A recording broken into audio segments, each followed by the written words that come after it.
YCP అధినేత మాజీ ముఖ్యమంత్రి వైఎస్ జగన్మోహన్ రెడ్డి జన్మదిన వేడుకలు కావలిలోని వైసీపీ పార్టీ కార్యాలయం వద్ద ఘనంగా నిర్వహించడం జరిగింది. కావలి మాజీ ఎమ్మెల్యే రామిరెడ్డి ప్రతాప్ కుమార్ రెడ్డి ఆధ్వర్యంలో భారీ ఎత్తున కేక్ కట్ చేసి సంబరాలు చేసుకోవడం జరిగింది. ఈ సందర్భంగా మాజీ ఎమ్మెల్యే రామిరెడ్డి ప్రతాప్ కుమార్ రెడ్డి మాట్లాడుతూ మాజీ ముఖ్యమంత్రి వైఎస్ జగన్మోహన్ రెడ్డి జన్మదిన వేడుకలు నిర్వహించుకోవడం ఎంతో ఆనందంగా ఉందని వివరించారు. రాష్ట్ర ముఖ్యమంత్రిగా ఉన్న సమయంలో పేద ప్రజలను ఆదుకున్న ఘనత వైఎస్ జగన్మోహన్ రెడ్డి అని వివరించడం జరిగింది. అంతేకాక పేద ప్రజలకు సంక్షేమ పథకాలు అందించిన ఘనత కూడా మాజీ ముఖ్యమంత్రి వైఎస్ జగన్మోహన్ రెడ్డి అని వివరించారు. మాజీ ముఖ్యమంత్రి వైఎస్ జగన్మోహన్ రెడ్డి జన్మదిన వేడుకలను కావలిలోని వైసీపీ పార్టీ నేతల మధ్య జరుపుకోవడం ఆనందంగా ఉందని వివరించారు. ఈ కార్యక్రమంలో కావలి పట్టణ వైసీపీ అధ్యక్షుడు కేతిరెడ్డి శివకుమార్ రెడ్డితో పాటు నేతలు పాల్గొన్నారు.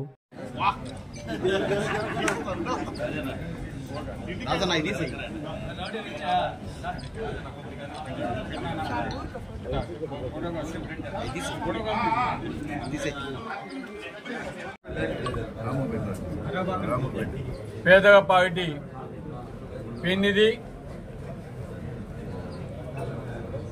మన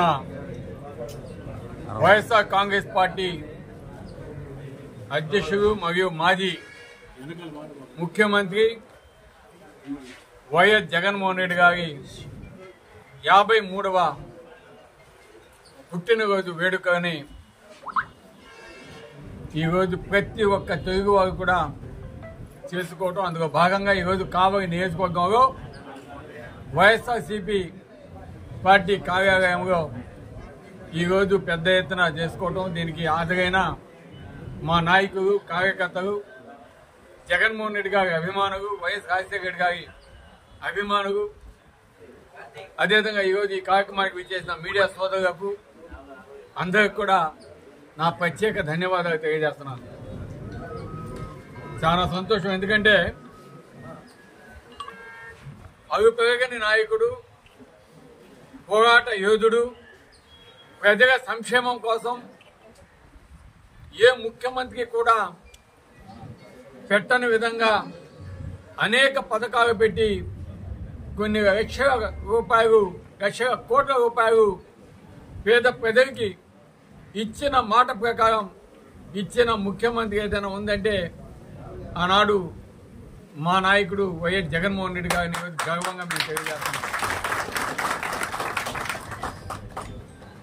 ఎందుకంటే ఈరోజు ఏది తీసుకున్నా కూడా ముఖ్యంగా విద్యార్థుల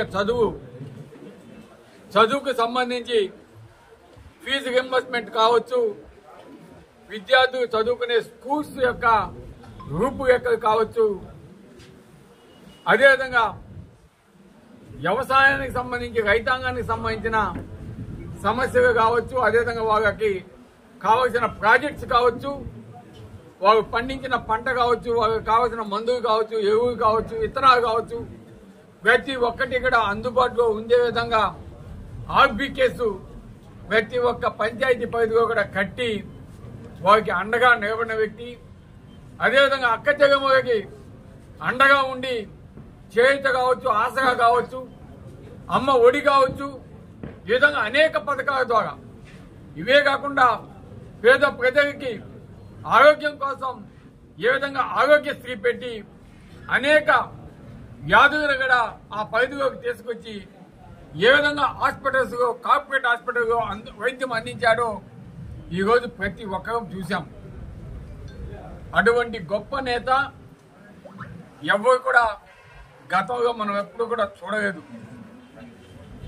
అంతేకాదు కోవిడ్ టైంలో పేద ప్రజలకి అండగా ఆంధ్రప్రదేశ్ రాష్ట్రాన్ని అగ్రగామిలో నిలిపిన ముఖ్యమంత్రి ఎవరైనా ఉన్నారంటే భారతదేశంలో అది వైఎస్ జగన్మోహన్ రెడ్డి గారిని కూడా ఈరోజు గర్వంగా మేము తెలియజేస్తున్నాం. కానీ మనం చూసాం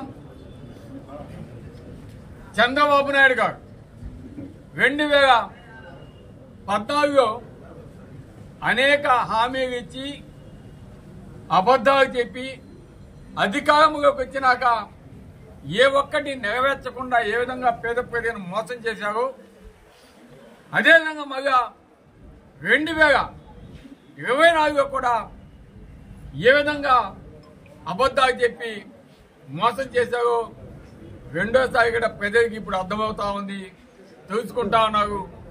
ఎవరు ఏ విధంగా పేద ప్రజలకు మంచి చేశారో ఇప్పుడిప్పుడే జ్ఞానోదయం అవుతా ఉంది. అదేవిధంగా నాయకులు ఇక్కడ కొంతమందికి జ్ఞానోదయం అవుతా ఉంది. ఎందుకంటే ఆనాడు పేద ప్రజలు ఏ విధంగా మోసపోయారంటే ఒక పక్క చంద్రబాబు నాయుడు గారు, ఒక పక్క లోకేష్ గారు, ఒక పక్క పవన్ కళ్యాణ్ గారు, ఒక పక్క వాళ్ళకి సంబంధించిన నాయకులు వాళ్ళంతా కూడా ఒక అక్క జగమ్మగా తీసుకుంటే వాళ్ళ పిల్లలకి నీకు 15,000, నీకు 15,000, నీకు 18,000, నీకు 18,000. ఈరోజు కరెంటు బిల్లులు ఒక్క పైసా కూడా పెంచము. ఈ 5 సంవత్సరాలు అధికారంలోకి వచ్చినాక మేము ఒక్క పైసా కూడా పెంచమని చెప్పి రైతులకి ఈరోజు 20,000 రూపాయలు ఇస్తామని చెప్పి ప్రతి సంవత్సరం, అదేవిధంగా ప్రతి ఒక్క మహిళకి 1,500 రూపాయలు ప్రతి నెల ఇస్తామని చెప్పి ఏ విధంగా సూపర్ సిక్స్ అని చెప్పి మోసం చేశారో కూడా ఇప్పుడెప్పుడే ప్రజలకి అర్థమవుతోంది.